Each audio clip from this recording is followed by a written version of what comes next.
안녕하세요.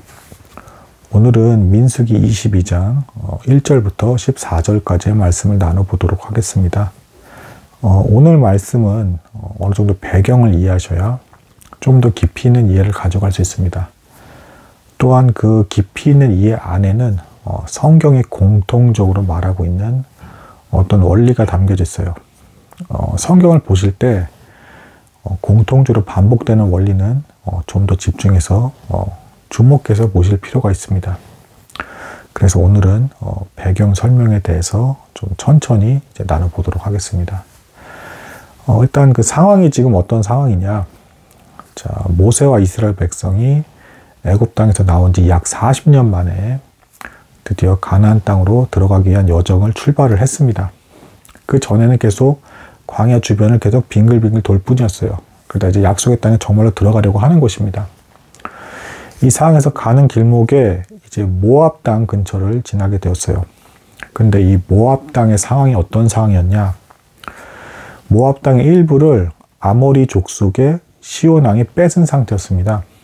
그래서 양쪽이 대치 중이었는데 지나가고 있던 이스라엘 백성들이 이 시온 왕과 아모리 족속을 물리친 거예요. 그래서 망하게 한 겁니다.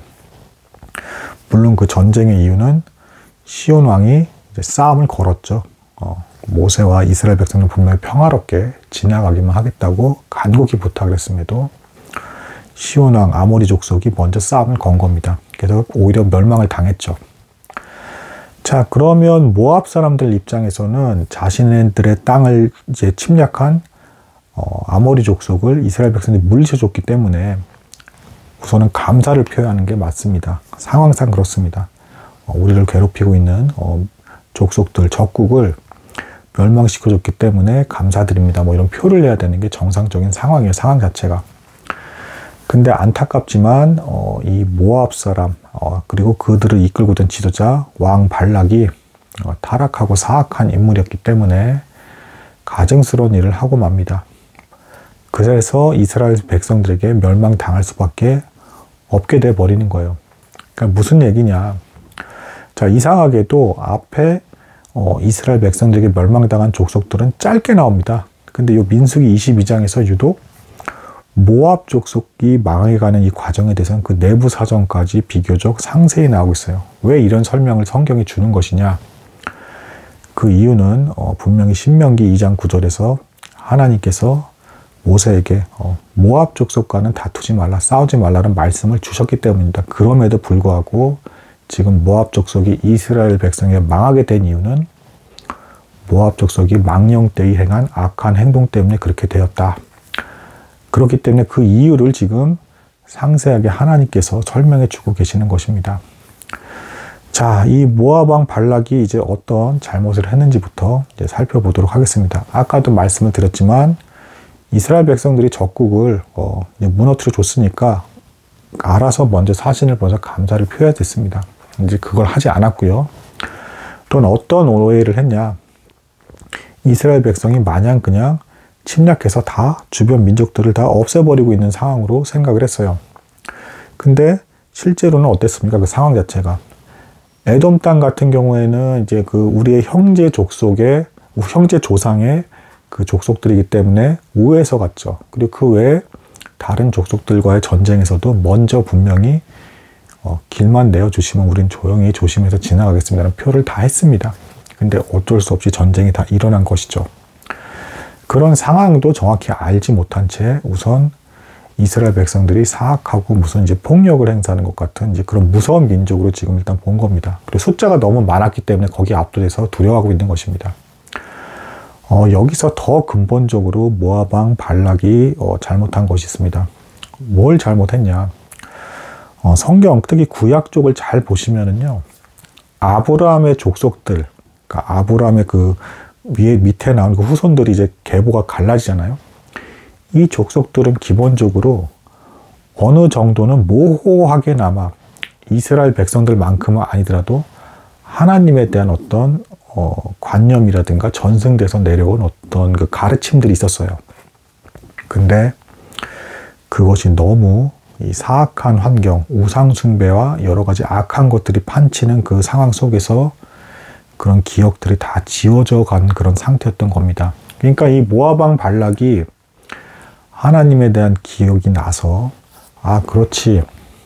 저 이스라엘 백성은 아브라함의 이제 자손들이고, 우리는 아브라함의 조카였던 롯의 자손이니까, 우리는 조상들 간의 친인척 관계니까 싸우지 말자라고 부탁을 했으면, 그러니까 하나님과 관계된 그 언약을 기억해서, 우리는 하나님과 상관 있는 족속들이니까 싸우지 말자라는 이런 부탁을 했으면 충분히 이런 재앙을 피해갈 수가 있었습니다.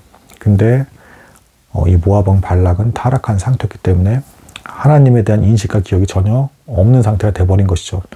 여기에 추가로 아주 결정적으로 사악한 잘못을 합니다. 뭐냐면 발람이라는 점치는 자를 불러다가 이 사람 보고 이제 이스라엘 백성들을 이제 저주해라 라는 것을 부탁을 하려고 이제 신하들을 보냅니다. 자, 이제 이름이 좀 헷갈릴 수 있는데 이거 조심하셔야 돼요. 왕이 발락이고요. 이 점을 치고 이제 나쁜 저주를 이제 하려고 하는 사람이 이제 발람입니다. 발람. 근데 이 발람은 이제 어떤 사람이냐?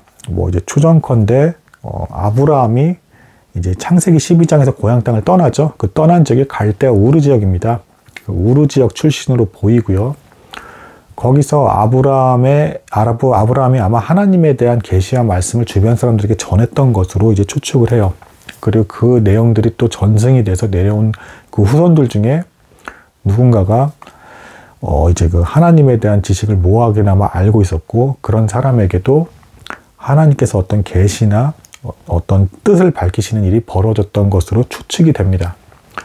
그래서 이 발람도 어설프게나마 이제 신학자들이 보기에는 선지자로서의 역할을 했던 기간이 있던 것으로 보여진다, 이렇게 봐요. 왜냐하면 이 발람이란 사람이 저주를 한다거나 어떤 말을 하면 그대로 이루어졌기 때문에 그런 겁니다. 그러니까 이걸 발락이 아니까는, 모압 왕 발락이 아니까 발람을 불러서 이스라엘 백성을 저주하라고 시키려고 하는 거죠. 하지만 이 발람은 타락한 사람이었습니다. 참고로 그 아브라함이 떠났던 그 갈대아 우르 지역은 굉장히 유독 더 우상숭배가 판을 치던 곳이었어요. 그래서 아직도 고고학적으로 지구라트라고 하는 신과 우상을 섬기는 그런 어떤 유물들이 많이 남아있는 곳입니다. 거기서 하나님께서 아브라함에게 은혜를 베푸셔서 가르침을 주시고 계시를 주셔서 인도해 내신 것은 전적으로 하나님께서 사람을 사는 길로 인도하시는 능력이 있다고 볼 수가 있는 것이죠. 아브라함 혼자 알아서 하나님을 알아서 나올 수는 없는 것이죠. 아무튼 그런 계시를 받고 아브라함은 그렇게 사는 길로 인도를 받았지만, 안타깝게도 발람은 그냥 모호한 어떤 계시에 의해서 하나님의 말씀을 전하긴 했지만 구원에 이르는 믿음으로써 인도를 받는 사람은 아니었습니다. 그래서 타락했다라는 증거가 뭐냐? 자, 오늘 이제 여기까지 말씀을 드리겠습니다. 자, 이 발락 왕의 신하들, 그리고 심지어는 그 옆에 이웃나라 미디안 사람들의 신하까지도 같이 온 것으로 보여집니다. 이 발람에게 찾아온 것으로 보여져요. 왜냐하면 미디안 사람은 왜 왔냐? 이 모압 땅에 있는 발락 왕까지 망하면 이제 그 다음은 자기네들 차례가 될까봐 같이 신하까지 보내서 온 겁니다. 그래서 이제 저주를 부탁한다라고 했더니 이 발람이 하나님께서 이제 무엇라 말씀하신지 좀 알아야겠다. 그러니까 모호하게나마 어설프게나마 하나님을 의식하는 건 있는 거예요. 근데 이 점을 치고 이 사람이 저주라는 그 행위는 재물 때문에 그렇게 움직이는 겁니다. 재물 때문에. 정말 하나님을 경외하고 사랑해서 그렇게 하는 사람이 아니에요.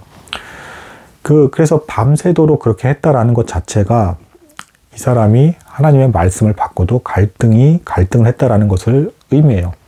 실제로 발람이 하나님께 받은 말씀은 뭐였냐? 이스라엘 백성은 내가 축복할 사람이니까 저주하지 말라라는 거예요. 간단히 말씀드리면 그렇습니다. 그래서 그들을 따라가지도 말고 저주하지도 말고 해라. 왜? 그 이유는 내가 이 이스라엘 백성은 축복이기 때문에 그렇다. 라고 발람에게 하나님께서 명확하게 말씀을 주셨습니다. 근데 이 발람은 다음날 아침에 이제 어떻게 행동을 했느냐? 아주 모호한 말을 합니다. 하나님께서 따라가지 말라 하셨다. 이게 얼핏 봐서는 순종한 것처럼 보이죠? 그게 아닙니다. 여러분 정확히 아셔야 될 게 있어요. 전에 모세도 그 물을 낼 때 이제 반석에 말을 해서 물을 내라고 했는데 지팡이를 쳐서 이제 다른 형태로 해가지고 불순종으로 벌을 받았죠. 그러니까 이 발람이란 사람은 이때 어떻게 했어야 됐냐면 정확히 하나님께 받은 말씀대로 너희를 떠나가지도 않을 거고 저주하지도 않을 거다. 왜냐하면 하나님께서 그 민족을 축복하신다. 이렇게 명확하게 얘기를 해서 아예 포기게끔 해야 됐어요. 근데 이 발람은 모호하게 그냥 같이 가지 않겠다라는 답변만 했습니다.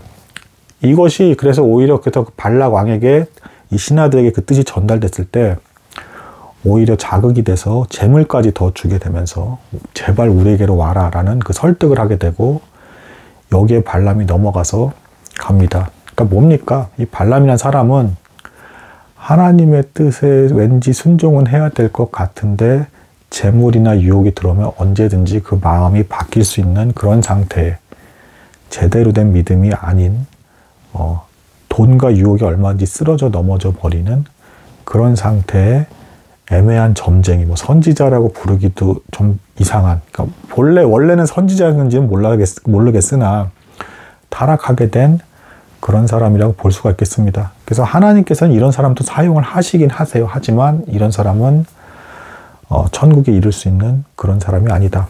하나님은 모세를 사용도 하시지만 모세를 사랑하시고 끝까지 천국에 인도하시잖아요. 그거랑은 완전 차원이 다른 결국에는 악인이다. 하나님의 이름을 빙자해서 애매하게 이용하는 어떻게 보면 세상 사람보다 더 나쁜 악인이다. 뭐 이렇게 볼 수가 있겠습니다.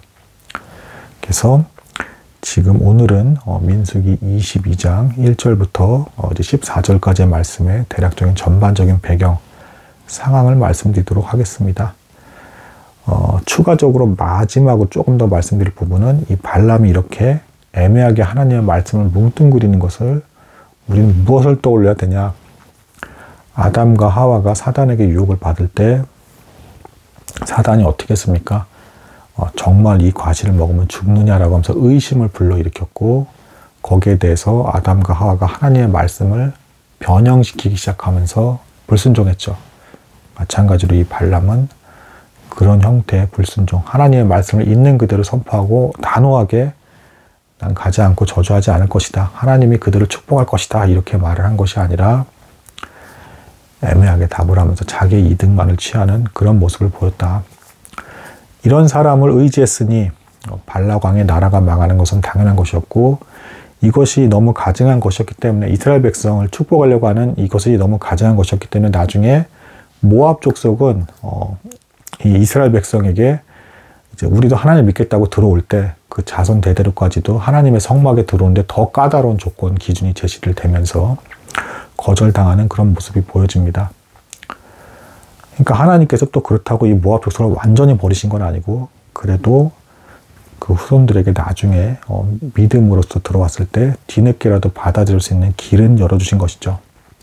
마치 아담이 벌을 받고 죄로 인해서 죽게 되었지만 그 후손들 중에 누군가는 믿음으로 구원을 가게 되고 모든 사람이 멸망하는 것은 아닌 게 되는 그 원칙과도 그대로 연결돼서 똑같다라고 볼 수가 있겠습니다. 하나님은 어제나 오늘이나 동일하신 분이시니까요.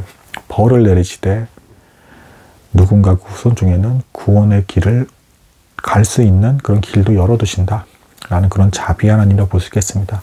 아무튼 모압 왕 발락은 너무도 타락한 나머지 아주 사악한 결정을 했고 그래서 충분히 이스라엘 백성들에게 그냥 오히려 친분 관계로서 이렇게 무난하게 넘어갈 수 있는 싸움을 피할 수 있는 그런 상황조차도 재앙을 불러들이면서 망할 수밖에 없는 그런 상황이 되었다. 애굽 왕 바로가 고집 피우다가 더 멸망하게 된 것과 비슷한 상황이다. 이렇게 볼 수가 있겠습니다. 오늘은 여기까지 나도록 하겠습니다. 감사합니다.